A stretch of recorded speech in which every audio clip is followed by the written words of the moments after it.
Bismillah ve salatu vesselamu ala Resulillah amma ba'd.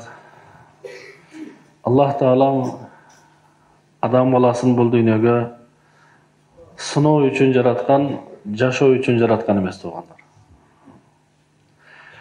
Allah Taala adam balasın dünyaga yaratkan maksatın ayık Kur'an'da bayandagan "Ve ma halaqtul cinna vel insa illa liya'budun." Adam balası menen jinlerdi ibadat üçün, sıyınuu üçün, kulçuluk üçün yarattın. İbadat türdü boladı.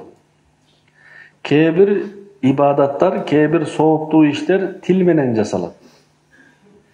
Kelime okuyut insan til menen, zikir aytat, ayık Kur'an'da okuyut, jakşılıkka çakırat, jamandıktan kaytarat, birödünün köngülün kötörүүчү, kuvandırүүчү sözdөрдү aytat, jakşı paydalуу sözdөрдү süйлөйт. Жана ошондой эле тили менен сүйлөбөй койгон кези дагы кээ бир учурларда ибадат болот.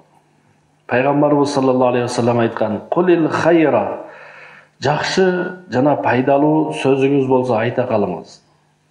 "Ва илла", эгер жакшы сөзүңүз түгөдү, калбай калдыбы, "Фаскут", анда үн чыкпай отуруңуз деген.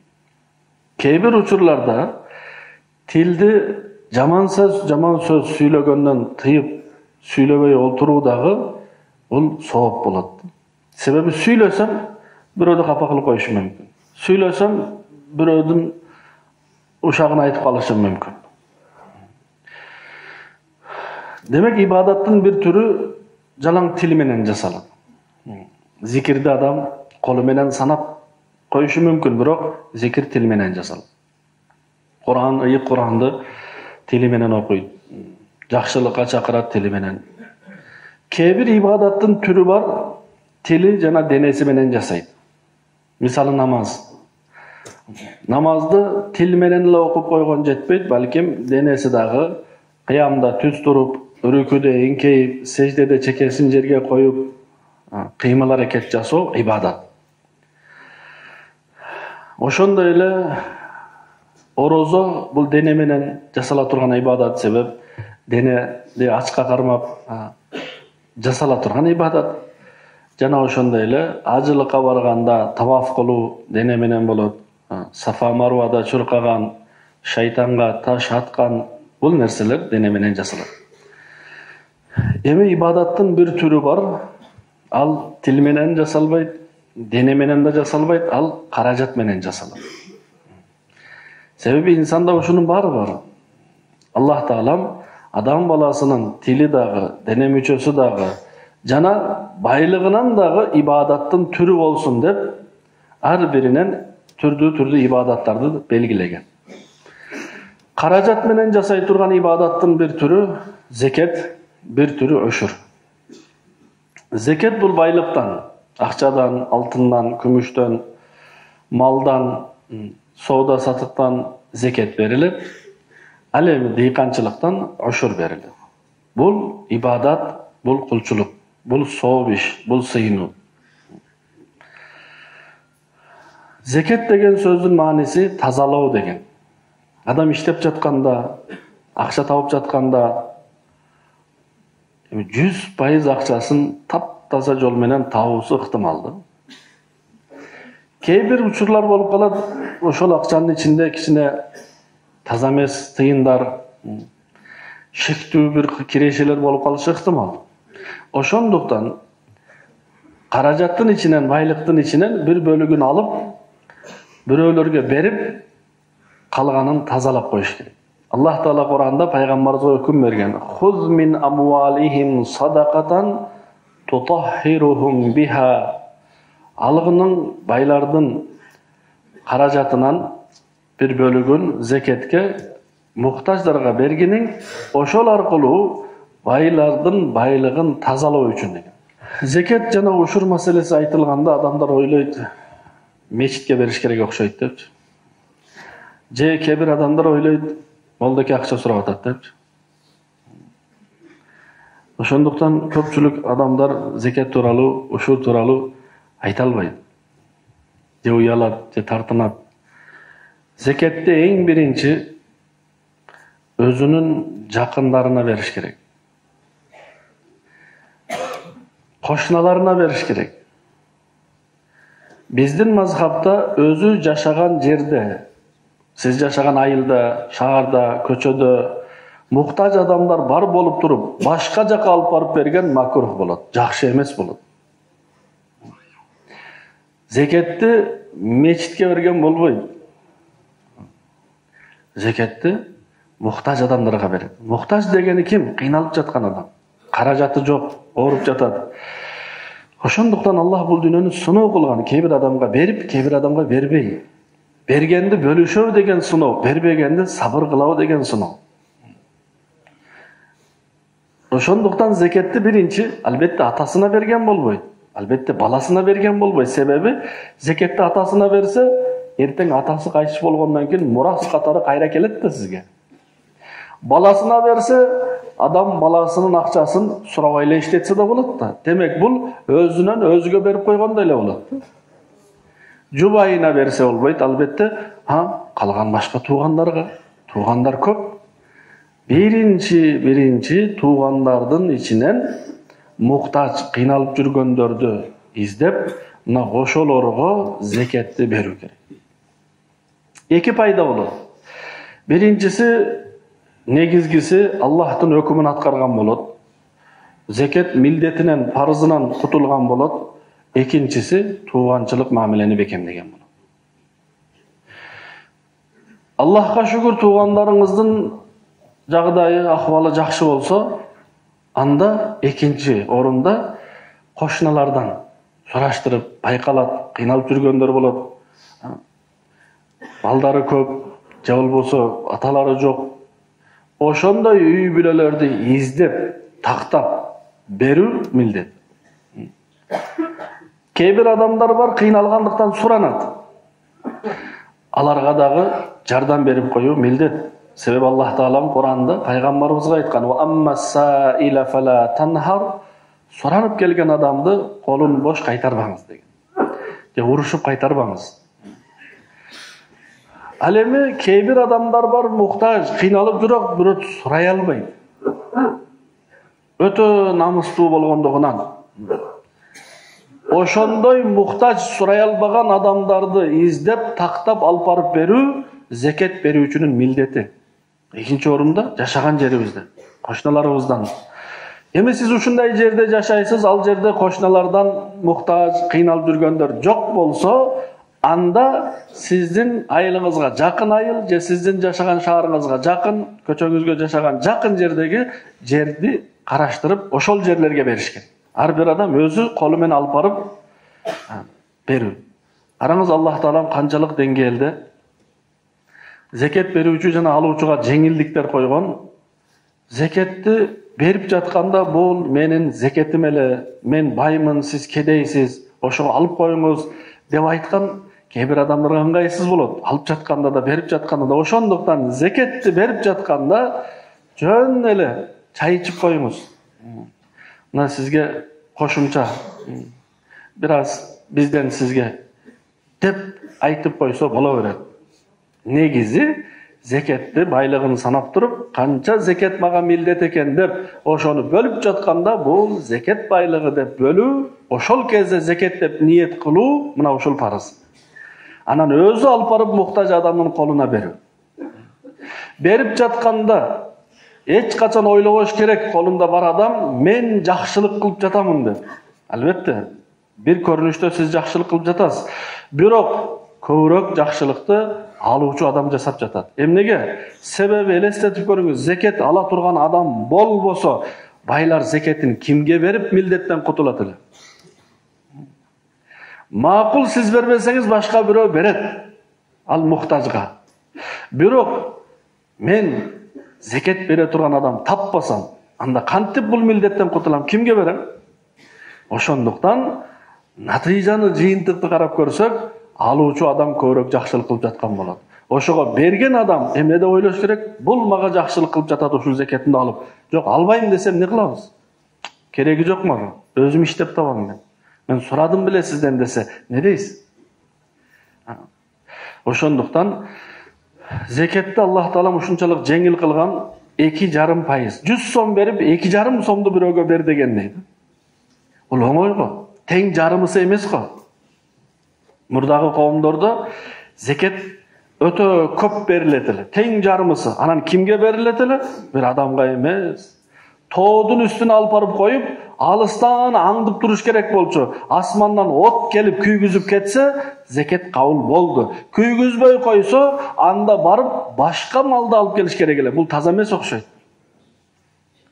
Аллах бизге канчалык жеңилдик берди. Бир жагынан өтө көлөмүн азайтты, экинчи жагынан ошону өзүңүздүн бир жакыныңызга берип туруп, эмне кыласыз? Сооп табасыз. Канчалык оңой. 100 берип туруп Аллах Таала эмне деди? 2,5ды сен бирөөгө алып барып бер, 97,5 сага. Ал дагы ай сайын эмес, жыл сайын бир жолу. Оңой. Ал эми бул соодагер, байлыгы бар адамдарга. Эми дыйкандаргачы. Дыйкандарга да Аллах Таала молчулук, берекет берген, көп берген. Bir kartoşka eksek en azı 5. Kebirlerge 10 kartoşka, bir kartoşkanın orduna. Kişineke bir közge görünüp görünbögen bir urukta egip koysak, çoğun piyaz bolup. Demek dıykançılığından ondan birin muhtajlarga alıp barıp özü berүүsü muna bul mildet. Bizdin Hanafi mazhabda, fiqh kitaplarımızda meselesi Uşurdun meselesi uşuntup aytılıngan fi qalili ma akhrajatul ardu wa kathirihi al-ushru. Жерден çıkkan azdır, köptür nersege ondan biri berilettir. Sözsüz menin kartoşkam 100 tonnaga jetkendele berem emez. 1 tonna kartoşka alыңыз, 100 kilosunu alıp barıp kimge janakınday ele tuğanlardan kıynalıp жатkanlarga bölüp berip koyunuz. Koşnalarga bölüp berip koyunuz. Ondan birim birok. Özünüz alıp barıp. Kebiröler mına uşul jök seniki özün kazıp al. Albatta malı kıynap, kыстap bir majburlasa uşurga ötüp kalısı mümkün. Birok uşur özünüz kazıp en жақшысы болбосо дагы эң начарынан болбой орточосунан алып барып өзүңүз ыраазычылык менен кубанып туруп бирөөгө берүү мына ушул милдет. Ибадаттын бир маанилүүлүгү, ибадаттан адам бир ыраазы болуп, рахаттанып жасаш керекти. Караңыз, адам баласы бир нерсе алса кубанат. Бул табигат. Бирөө сизге бир кичине нерселе берсе, дароо эле маанайыңыз ачылып, рахмат дейсиз. Алган жагат адамга, алгандан сүйүнөт. Бирок алып туруп сүйүнүү жана рахаттануудан берип туруп сүйүнүү бул көбүрөөк. Берип туруп рахаттануу бул көбүрөөк. Ошондуктан ошурду азыр дал ошур кези, дал жыйын эгиндерди, түшүмдөрдү чогултуучу мезгил ошолорду ар бирибиз мен картошка эктим эле, мен пияз эктим эле деп алымдарыбыздан, имамдарыбыздан барып сурап, тактап меники ушунча чыкты. Мен саттым, анан эсеп менен ушунча болду. Эмнесинен берейин? Сатып салдым азыр. Акчасынан бересиң да. Мен дарбыз эктим эле. Канча чыкты? Эсеп менен ушунча. Анда 10-дон бирин бересиз. Жок да, азыр сатып салганмын. Анда акчасын бересиз. Деп маселесин бизге түшүндүрүп берет. Ошур бергенде ошол жерге иштеткен каражат саналбайт. Саналбай туруп чыккан түшүмдүн 10-дон бирин берилет.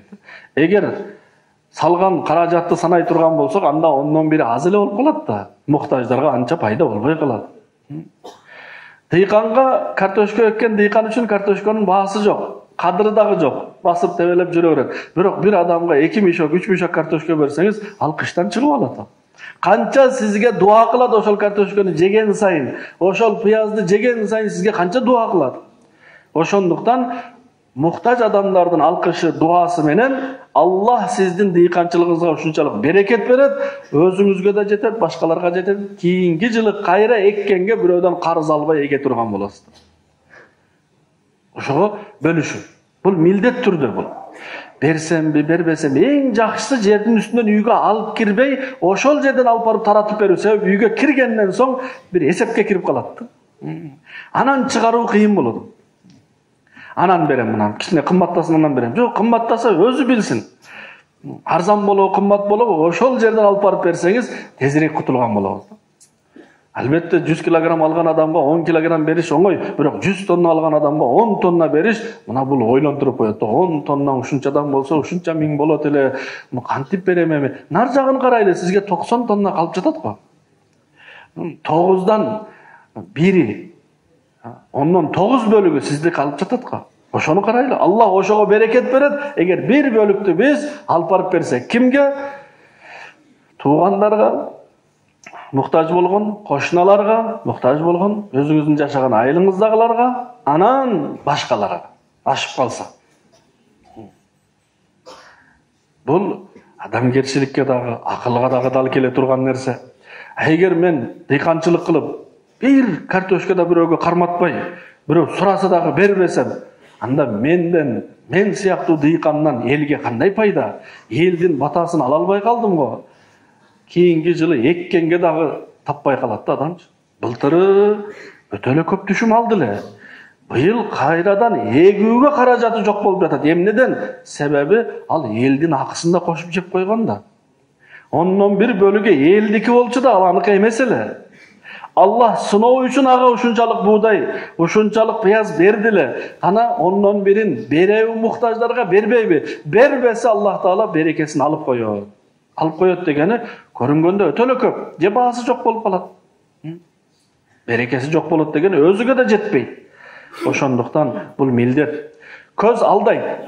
Кур'анда Аллах Таала айтат: "Аш-шайтану яидукумул факра." Шайтан силерди кедей болуп каласың деп кайра-кайра айтат, түшүндүрөт.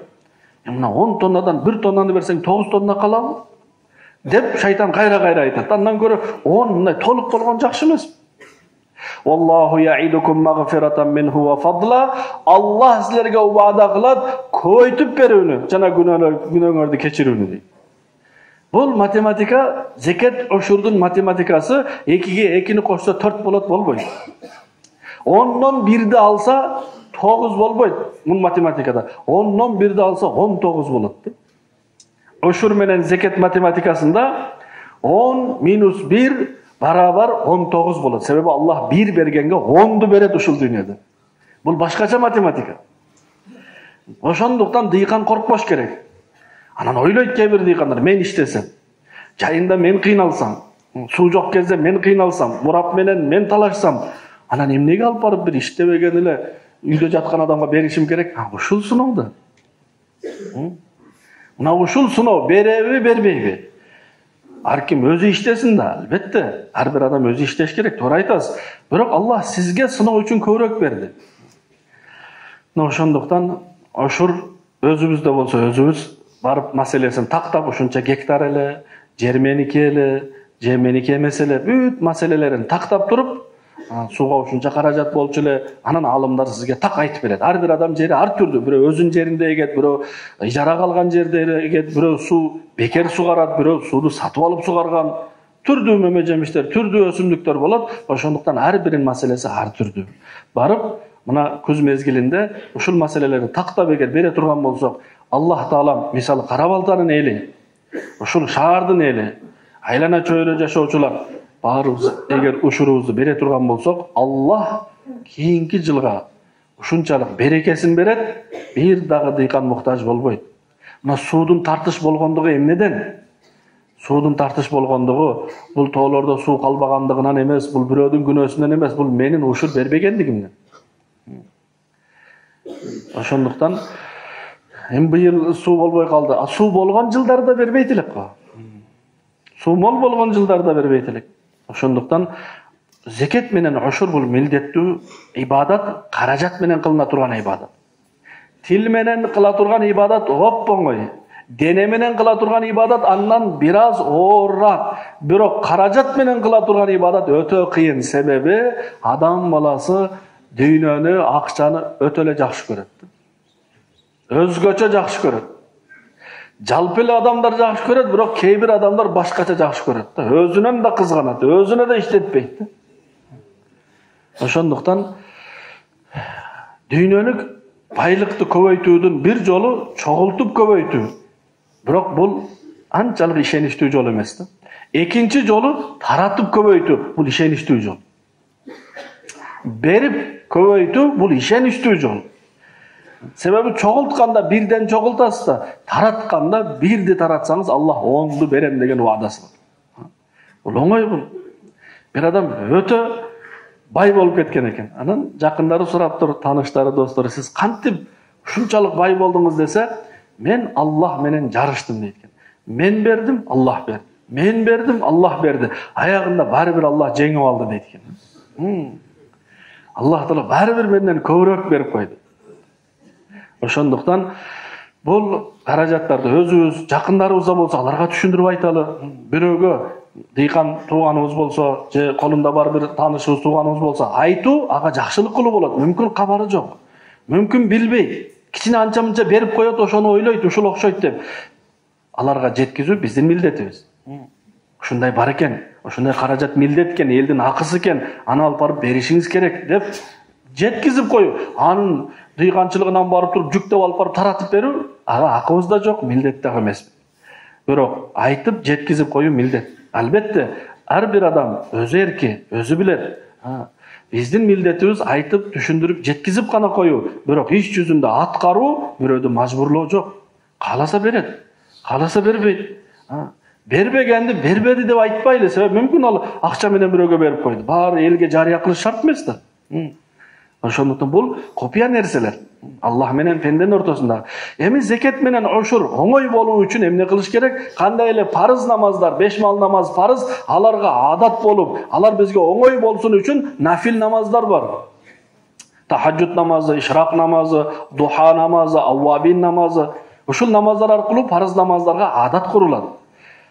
Рамазан айынын орозосу парыз, ал орозого адат жана ал орозо бизге оңой ибадат болсун үчүн нафил орозолор бар. 2-нчи күнү, 5-нчи, 4-нчү күнү, анан ар бир айдын 13, 14, 15-нчиси орозо кармоо.